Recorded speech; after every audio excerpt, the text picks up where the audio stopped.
Hello and welcome to the Bird Podcast.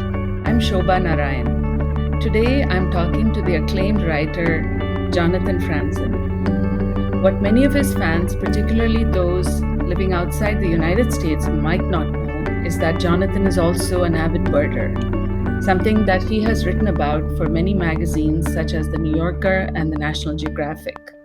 So thank you, Jonathan, for taking the time to speak with us. It's a pleasure. You are someone it is very hard to say no to. You wrote a cover story for National Geographic called Why Birds Matter. Can you talk about why birds matter and also your experiences with birds? Well, my experiences with birds, I could talk for the next 2 weeks about. Um, the short answer about why birds matter. Um, I think the argument I came to in that little essay for the National Geographic was that nature is in retreat all over the world, and that the more it retreats, the harder it is to get people to care about it because they don't have an experience of it. And in that sense, because birds are so numerous and because they're everywhere, right in the middle of a city, anywhere you go. You can go to Antarctica, there are birds. You go out to the middle of the ocean, there are birds. You go to a desert that has no mammals in it, birds are there. Because they're everywhere, and because they come to you, they'll come to your backyard, I think they are really our last strong connection that everyone has to a natural world that we used to be a small part of. Now we've taken over. Birds pretty much ruled the world for, let's just call it 70 million years. We could actually say it was longer. They're also basically dinosaurs, direct descendants of dinosaurs, not cousins of dinosaurs. Birds are living dinosaurs. So really most of the history of animal life on the planet is represented by birds. Mammals came along late, we came along really late. Birds are this ancient, wonderful thing. The world belonged to them, and I think we should still share it with them. There are many other reasons why birds matter. Their beauty, they are fascinating creatures, their diversity. They are not as diverse as insects, but who is going to get to know all million kinds of moth? But you actually can get to know all the families of birds. So and you can see them. You don't have to, mammals you can't see because they mostly hang around after dark. It's just, I think they're an amazing part of the world. It's a whole dimension of the world, the bird life in it. And I was unaware of that, and I then became aware of it, and it was practically a religious experience. It was like, oh, there's this in the world too.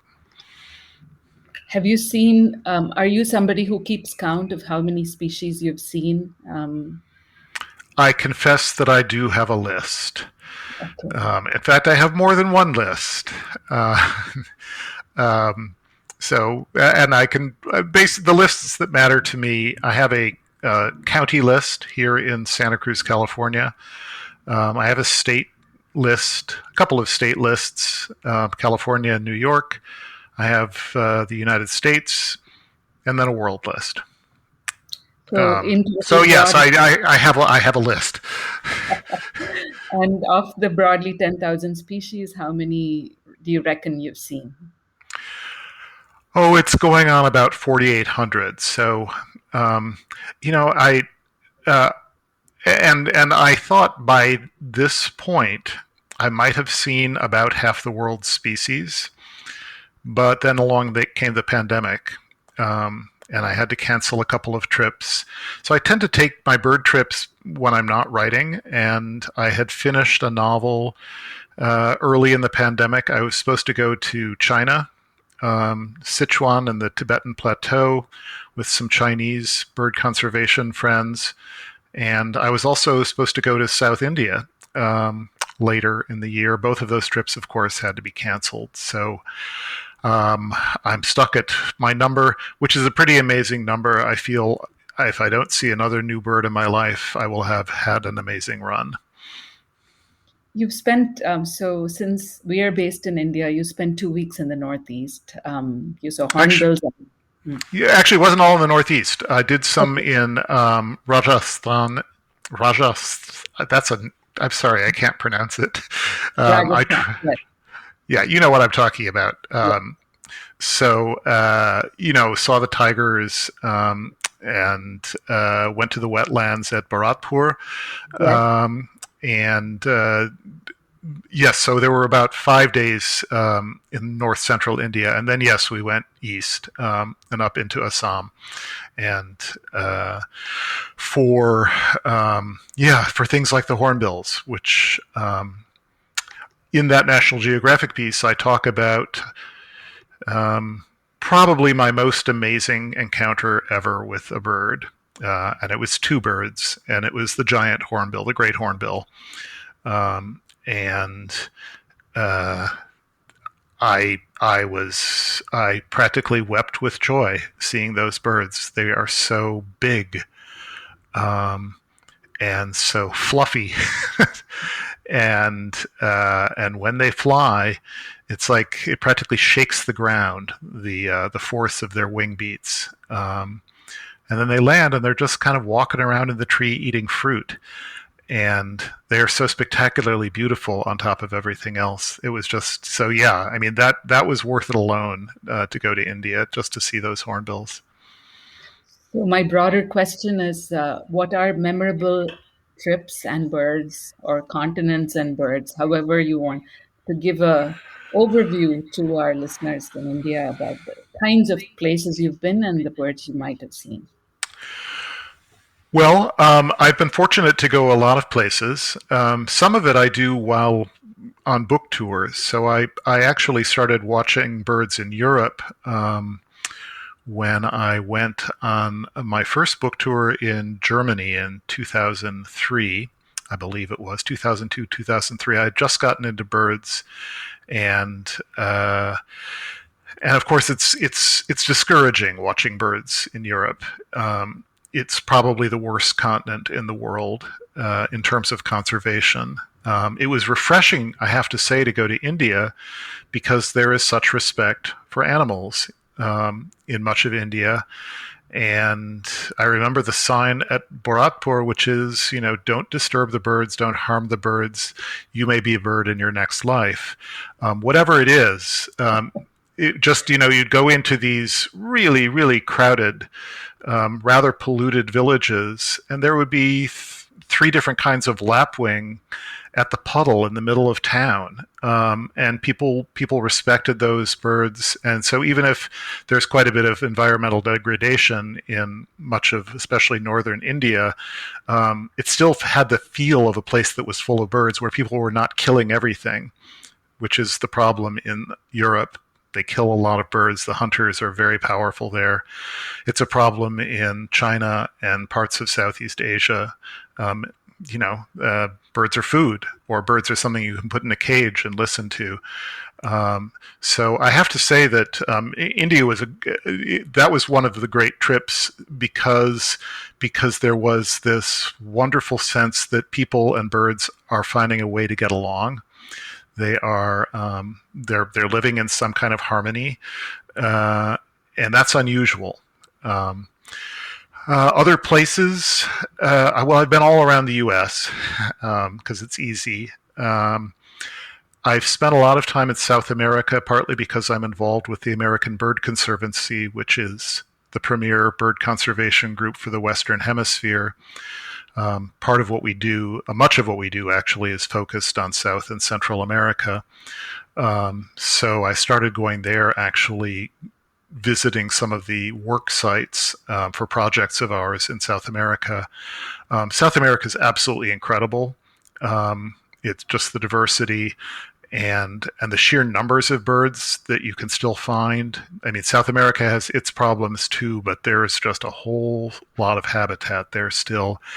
And there's a single road if you come down from Cusco in Peru down to the Amazon. And I think I think the list for birds within a kilometer of that road is something like 900 species. One Oh my road, God. and it's not that long a road. You can drive the road in 4 hours, and so that's amazing. Bolivia Yeah. is amazing, and I have to mention Australia, which I think some of the recent genetic studies suggest that birds, as we know them, the families of birds that we have, the most ancient families come from Australia, and you really feel that um, they are harsh birds in a harsh landscape. They are dangerous. I mean, the cassowary is famous for having a claw that it can cut your belly open with, but actually, the Australian magpie blinds people in one eye all the time. I think it's hundreds of children every year lose an eye to an Australian magpie. They're just vicious. But they're also really, really beautiful and really distinctive. Australia is so geographically distinct. You have this just complete other suite of species than you would find anywhere else. What type of birds hold your interest? Is there a specialization such as pelagic birds or raptors or nocturnal birds? Um, do you have any favorites? I like small brown birds. I have a particular fondness for the North American sparrows, um, which many of which are related to the old world buntings. Um, but we have many more kinds of them, and a number of our own genera of sparrows. So, depending on how you count it, we have nearly 50 kinds of sparrow. And I think if you happen to encounter one, you don't have binoculars, you don't know anything about birds, you say that's just another little brown bird. But the more you look at them, the more beautiful they get. They have a subtle beauty, not as subtle as the Eurasian warblers, which are really pretty boring, especially the European warblers. So, and I also just like the sparrows because many of them are hard to see. They don't like to show themselves, so there's a bit of a challenge to seeing them. Um, they tend to have beautiful songs, um, and they they're not causing trouble for anyone. They're mostly just trying to live their lives. And again, in the U.S., anywhere you go, there are going to be 8 different species of sparrow that you can see, and some places many more than that. So, yeah. So I really like the small brown birds, and that's true in Europe as well. I like the larks. Uh, and and I do actually like the old world warblers. Although the leaf warblers, when we were in India, I remember I was there with my Australian friend Sean, who's an amazing birder, and we were looking at this leaf warbler high in a tree. I think this was in the Northeast, and we were just calling out what we could see. It was way up there, but Sean's an amazing birder, and so we had like you know, 2 wing bars, the second one fader. We were getting the wing bars, we were getting the facial markings, and we had like 6 field marks because we had maybe 30 seconds to look at this bird. We'd called it all out. We turned to our guide, Avijit Sarkal, and told him what we'd seen. And he said, yes, but there are 2 leaf warblers that look like that. Did it have a yellow lower mandible? And we were like, I don't know. So, we have no idea what it was. Welcome to the world of warblers, I Yeah, suppose. warblers in the old world, they're tough, man. How come you don't like these giant, the magnificent frigate bird? I mean, Well, Okay, so I will say I have a particular fondness as well for seabirds. I've written about them for National Geographic as well, partly because they're in terrible trouble, the albatrosses in particular. I just have such admiration for seabirds. Um, and I think they're just, it's just incredible. They're out there in high winds, on freezing oceans. Some of them won't be on land for several years. Like a young albatross, when it fledges, it goes to sea and it won't set foot on land for as many as 5 years in some cases. And they're all of them. The storm petrels, they're little sparrow-like birds that are out there in terrible weather all year round. And they're really beautiful. And when you see them up close, when you actually see them on land, they're really, that's an extraordinarily beautiful group of birds. The problem is I get seasick. So so I live here in Santa Cruz, and Monterey Bay is in the late summer and the fall is one of the premier places in the world for seabirds. We get well, I don't know if it's millions now, but we certainly still get 1 million sooty shearwaters. But you can go out and see half a dozen species of shearwater alone in Monterey Bay in September. But I only do it every 2 years because about 1 out of 3 times I get seasick. And so I have to, yeah, if I don't get seasick, it's wonderful, although cold and boring. Because you have to wait a long time, yeah. Yeah, you really have to love seabirds to go on a pelagic seabird trip. Absolutely. How do you, I was captured by how you called out the name of the leaf warbler in the Northeast. So for beginning birders, how do you remember species? Do you use books? Do you use apps? What's a way to build up this knowledge? Um, yeah, well, it's sort of like learning a foreign language. You can study all you want, but if you stay at home, you're not really going to learn much. And you just have to get out there and make mistakes. And when I was starting out, all I did was make mistakes, embarrassing mistakes. Which you've written about as well. Yeah, I've written about as well. Shouting out the wrong name for a bird, mistaking an osprey for a peregrine falcon, things like that, when I really probably should have known better. But so I think that's, and again, in the early years, I would always have a book with me. So I would see something, I tried to just keep watching until it went away, and then I would look in the book and try to match up. And so it's sort of this comparison between the idealized drawing that you get with an app or in a book and the thing you're really seeing in the field. And just as with a foreign language, at a certain point, you start to get it. Like when I first was trying to figure out the North American sparrows, the very first week that I think I really was a birder, there were all these sparrows outside my brother's house in near Seattle, and I had the book open in front of me. The birds were right there on the grass outside the window. I could look at them as long as I wanted, and I could not figure out what they were. It just, I mean, I spent hours, and I was, well, it's one of these three things. Which is it? Now it's obvious to me. They were immature white-crowned sparrows, but it is very satisfying if you put the time in. At a certain point, you get to be better, and so I still will make a mistake about a sparrow, but I don't make many mistakes just because I've looked at them so many times, and I mean, there are some species that you'll just never be able to tell apart, and I don't try with gulls, immature gulls. I just don't even try. Terns are very difficult. We have a lot of terns here, and they all look essentially identical to me. Mm. But for the most part,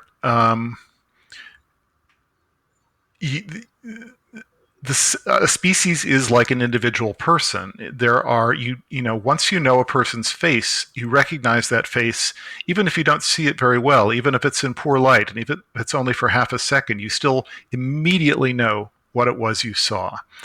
And that's the fun point. And that took me maybe 10 years before I started to have that confidence to just know instantly.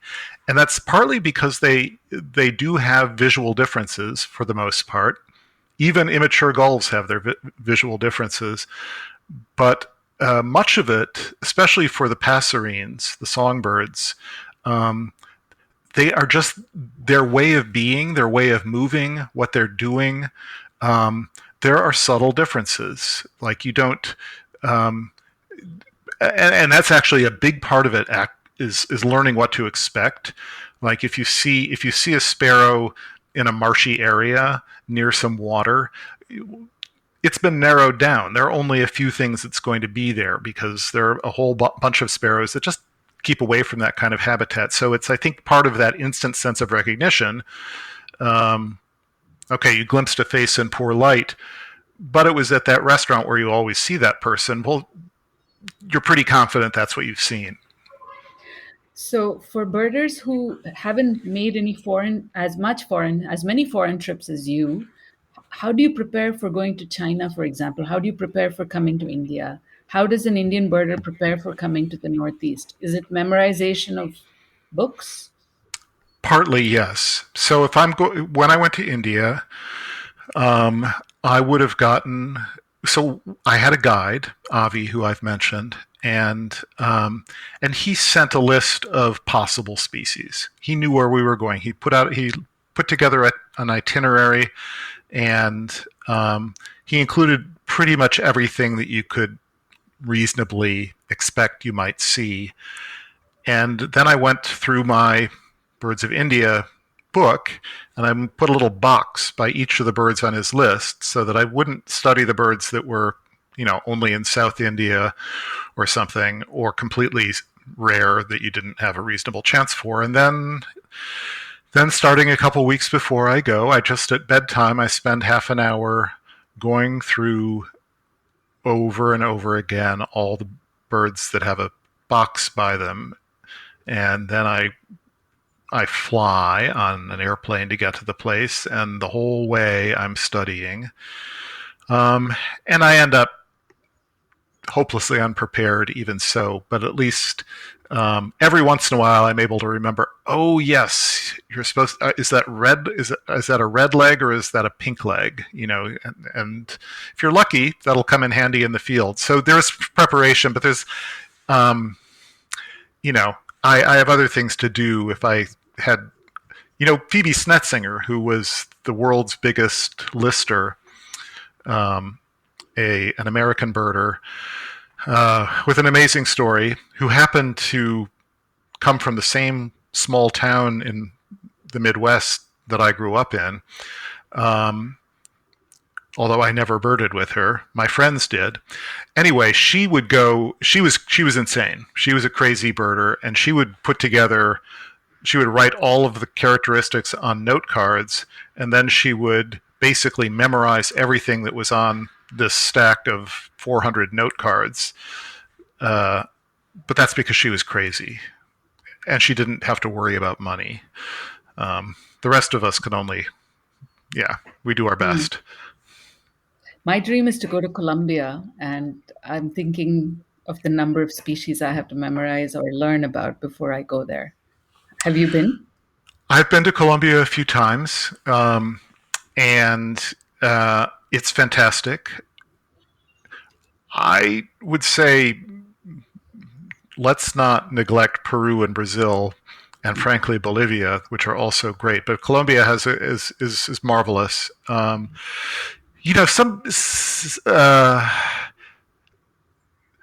It's actually not that bad because, like, there are all these tanagers, like 150 different tanagers in Colombia, but they aren't any leaf warblers. They are really, really spectacular in color. And even if you don't have everything memorized, there you see this bird that is green, red, blue, and white. You can flip through the guidebook pretty quickly and figure out what it is. And and hummingbirds are more difficult. But the thing about hummingbirds in Colombia is you will usually see them because someone has set out hummingbird feeders. And so, like shorebirds, one of the fun things about watching shorebirds is they just stand there. So you put your binoculars or your scope on the shorebird, and even though it might be difficult, you can keep looking and looking and looking. You have time to look in your book. Yeah. It reminds you, oh yes, how long is the wing? And then you look again, and you can make a reasonable guess. The same thing with hummingbirds.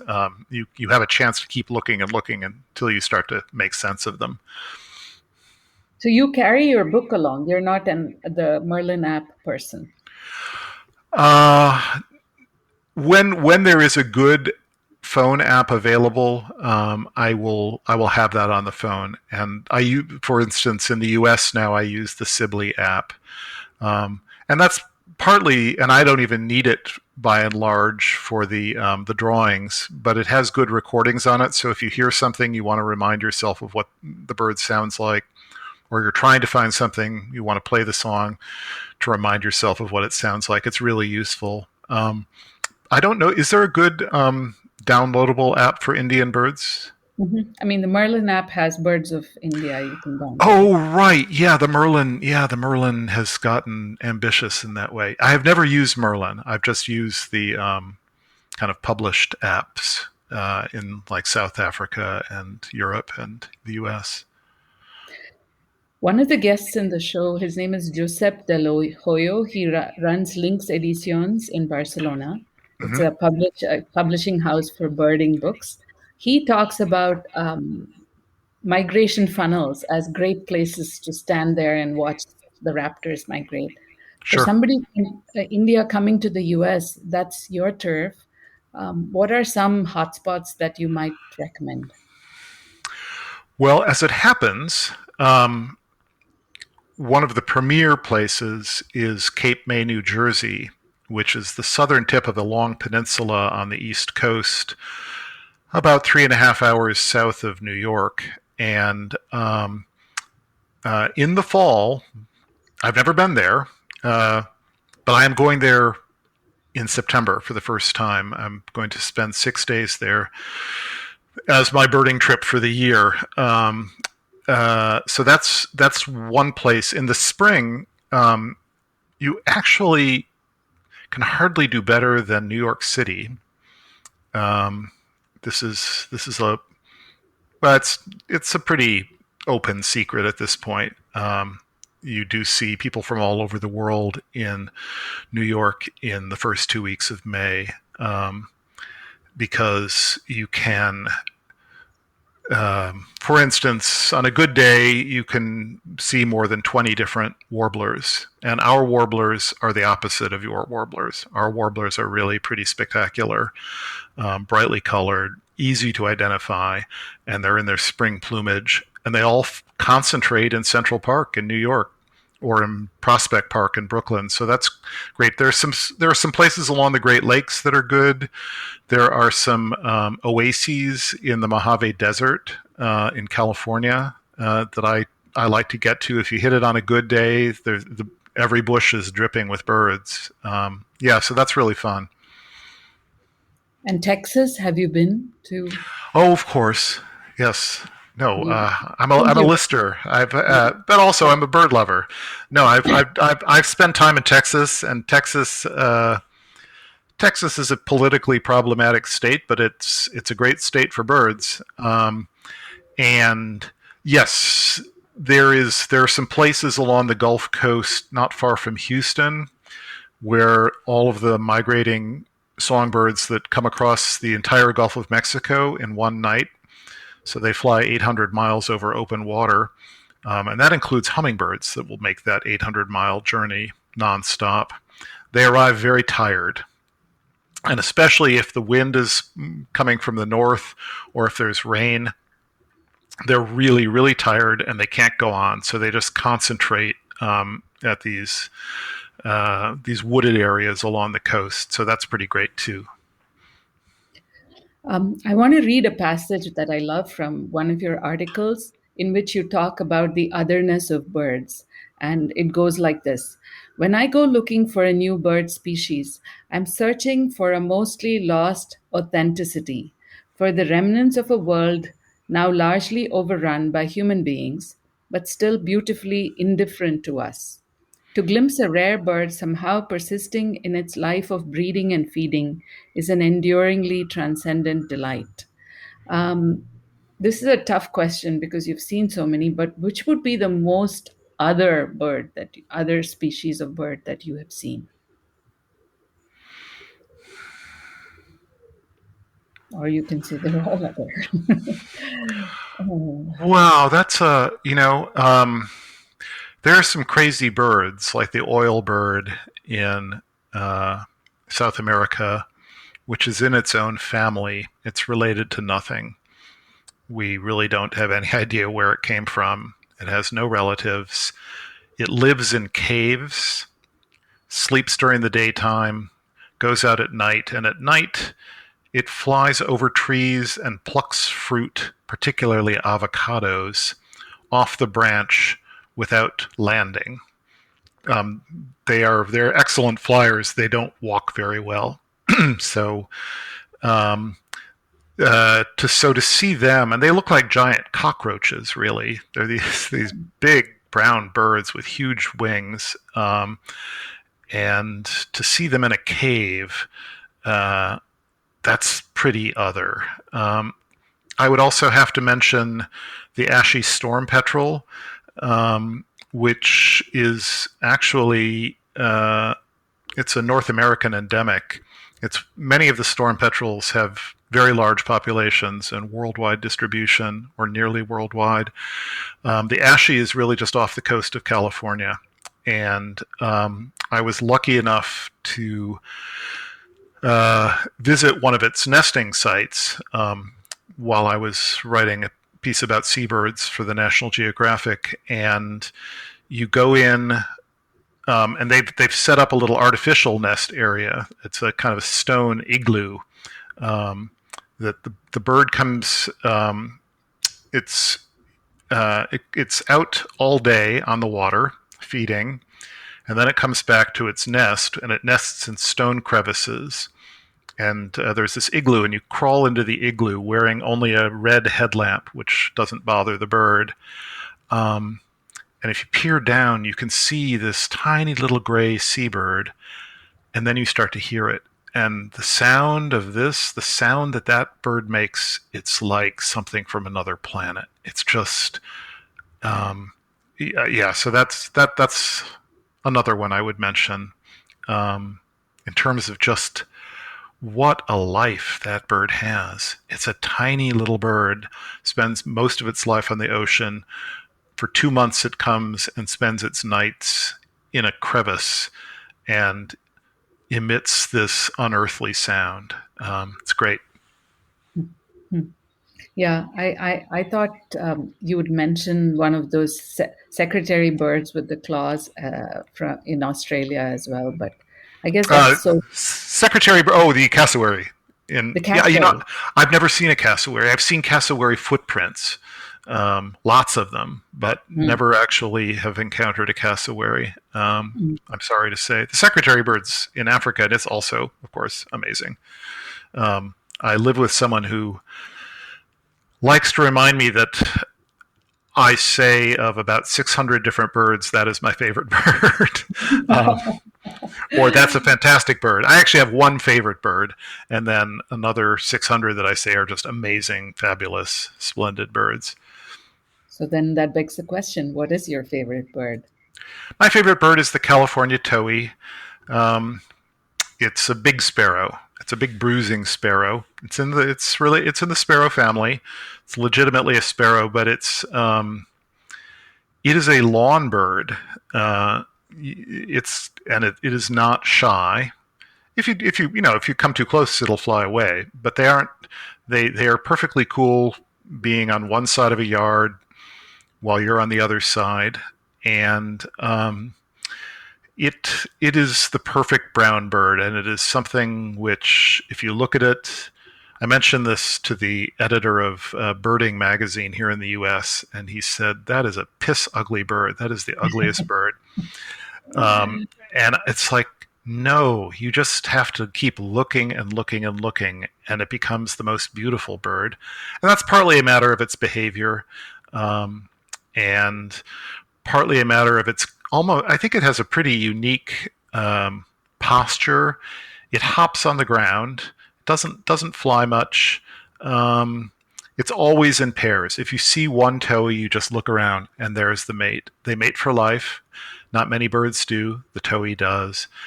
I could go on and on and on, but they are just they are, and they're there every day. And it's like you're seeing, if you really love somebody, like your wife or your husband, you actually like to see them at the end of a day, every day.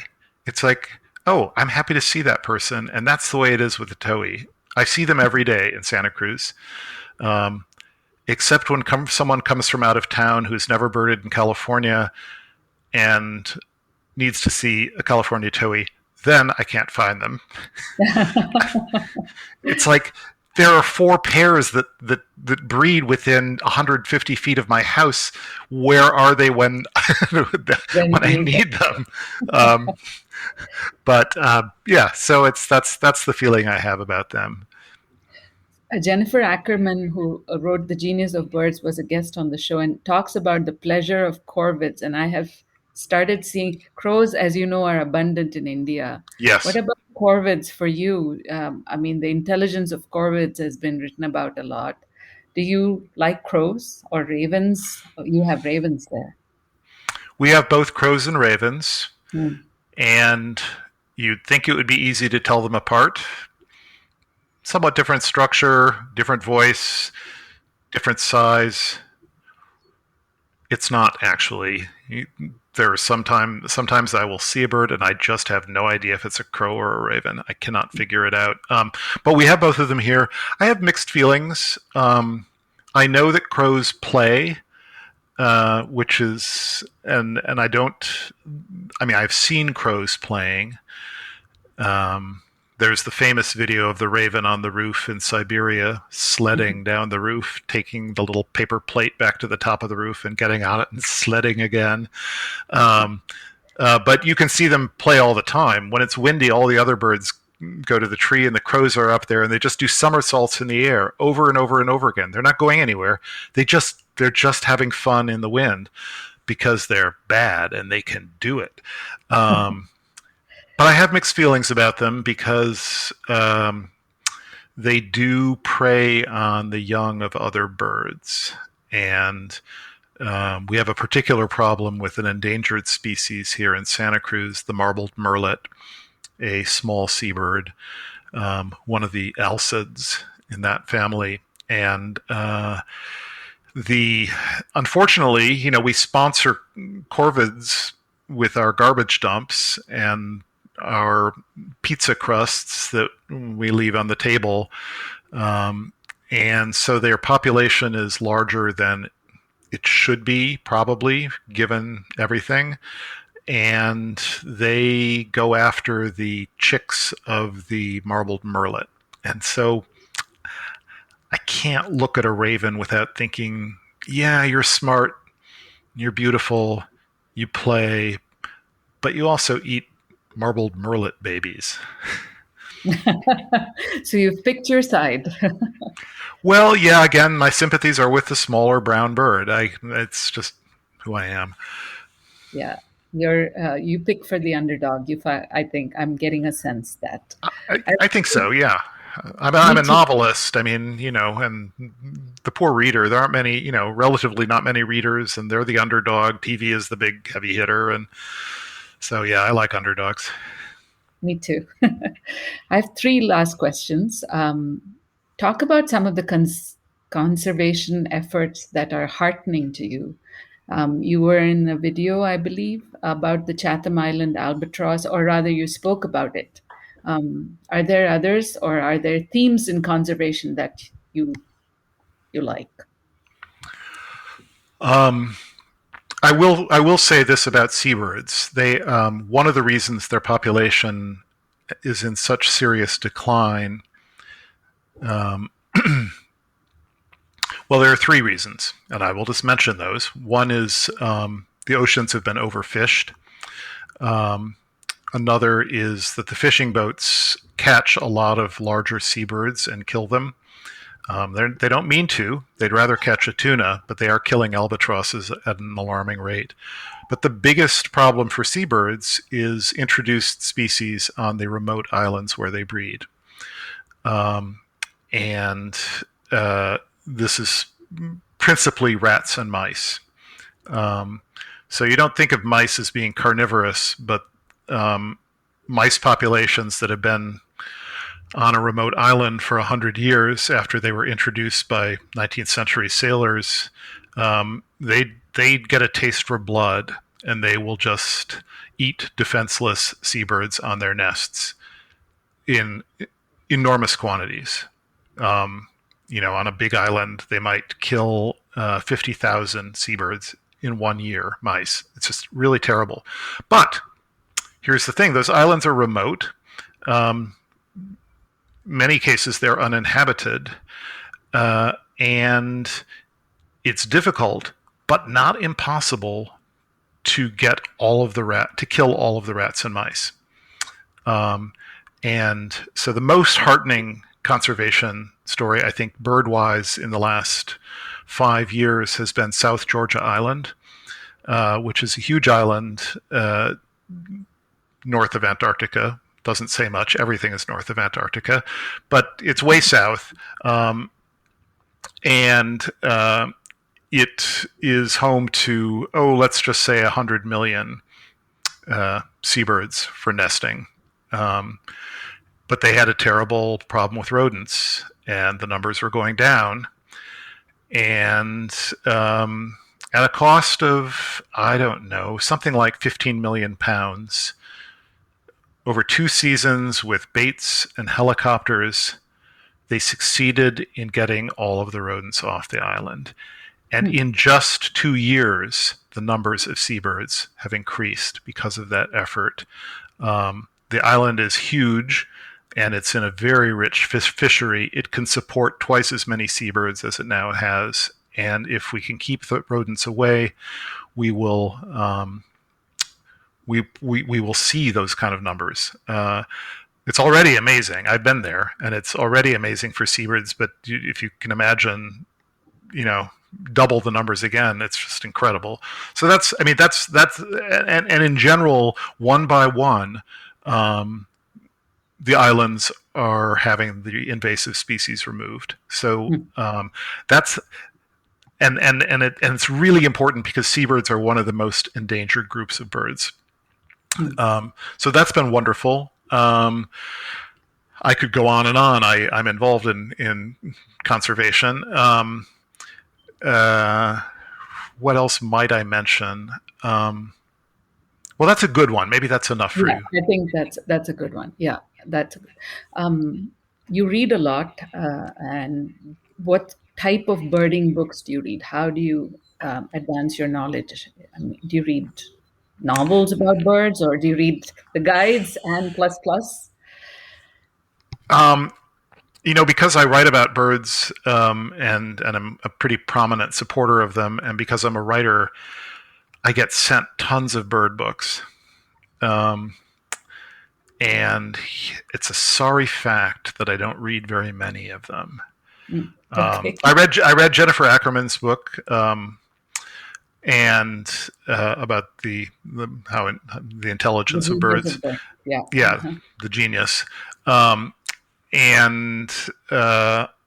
by and large, I get my information from people, not from books. I am on the board of the American Bird Conservancy, so we get a lot of materials we read. There are board meetings, we learn a lot, and then I go on trips with conservationists, and that tends to be the way I learn. earlier, when I was trying to learn my North American birds, I would read a book, say, about the 30 difficult identification problems for American birders. Mm, Um, but not so much anymore. mm, And my problem is I am a novelist, but that mm, means I have rather specific tastes in books, mm, and it's not very often that you find a book that is full of birds and is also really well written. mm. Um, sorry, sad to say, but there it is. Yes. Last question is mostly about gear and routine. What type of gear do you carry when you're home? And you talked about it in your in this very funny passage about how you carry your binoculars. But when you go abroad as well. Well, so I have no children, and my books have done well, so I can afford good equipment. I'm not a photographer. I don't even take a camera, even a snapshot camera. I might be traveling for 3 weeks in Africa, and I might take 3 pictures on my phone, and never of birds. There are so many bird photographers; they don't need me. Um, so I have 2 telescopes. One of them a very lightweight portable Swarovski 65 millimeter, and then I've got a big hulking koa that I keep in the trunk of my car here in Santa Cruz. I wouldn't travel with it because it's got a whatever 82 millimeter objective and is heavy and has a very sturdy tripod. And I was a K-O, Swarovski. Yes, you said KOA, K-O. I don't know the pronunciation. KOWA. Yes, it actually is a very. I compared it to my Swarovski, and I had to say, you know what, the koa is better. Um, I actually like to say kawa, uh, but I don't think it's how it's pronounced. I believe it's a Japanese company, Okay. and I don't think they make binoculars. I think they only make scopes. Um, I started out with Bushnell binoculars, which is an American brand, and then I think for my 40th birthday, no, it would have been later. Some birthday, I got a pair of Swarovskis, and I saw a lot of birds with those. And then someone let me try their Zeiss Victories, and I have been a Zeiss Victory man ever since. Hmm. Okay. So those I use. I keep them in. I shouldn't. Well, no one knows what kind of car I drive, so I can tell you I keep about $5,000 worth of optical equipment in my car at all times. The scope is in the trunk, and the binoculars are in the glove box. Um, but I don't. I last year I did a lot of birding locally because I couldn't go anywhere. So I thought, okay, I'm going to do a big year in my county, and normally I don't go chasing rarities that show up, but it was like, and also I'd finished a book, so I was able to go out in the morning. So I did a lot of birding locally last year and easily beat my year record.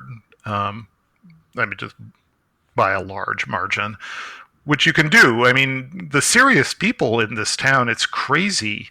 They will see like 300 species of bird in this little county in a year if they try. I didn't come close to that. Because again, I do have other things to do besides bird. I'm not retired, but by and large now, locally, I mostly go out with friends, particularly some younger friends who are getting into birding, and that's really fun. It's like I'm not going to see anything new for me, but to show something new to someone, something they've never seen before, um, it's like it's not quite the same pleasure as seeing it myself for the first time, but it's nearly as much fun.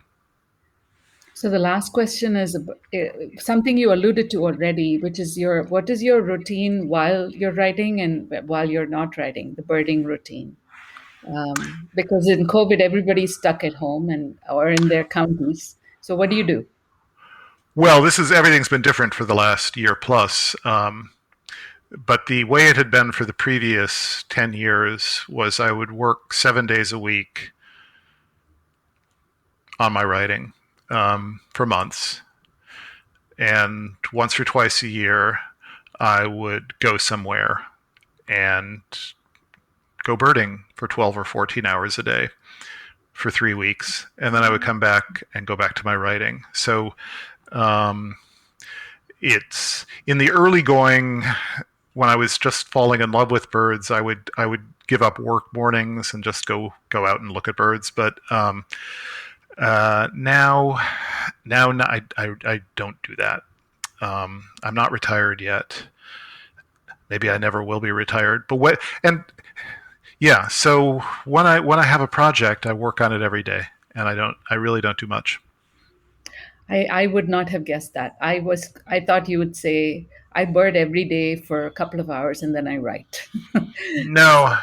I have a little business to run, and no, I write for 6 hours and then I do a couple of hours of email, and then it's basically dinner time. So yeah, if I go for a walk, just a plain old walk, I will take my binoculars. But no, I don't. Yeah. And I'm kind of bad. The list does matter to me. So if there's a chance to see something new, like new in Santa Cruz or new for the United States, I will definitely make an effort. But I am not a good enough person to do it every day and record all of my sightings on eBird. I'm too busy. You record them on eBird. I thought you'd. I do not. No. I did not. I do not. Oh. I don't have time for that. Oh. I have many friends. Yeah, many friends do, and it's a good thing. It's a great thing, and I hope it's huge in the U.S. And I gather that it's becoming something in India as well. Huge. Yeah, and it's fantastic. No, there's so much science that is being generated by amateur observations. It's great. Yeah. Jonathan Franzen, thank you so much for being part of the Bird Podcast. It's been a pleasure, Shobha. You've been great, and I can't wait to get back to India. Yeah, come to South India. You believe me, I will. Thank you. All right, have a good day. Okay, bye. Bye-bye. Bird Podcast is produced by Ullas Anand and Echo With You. I'm Shobha Narayan. Thank you for listening.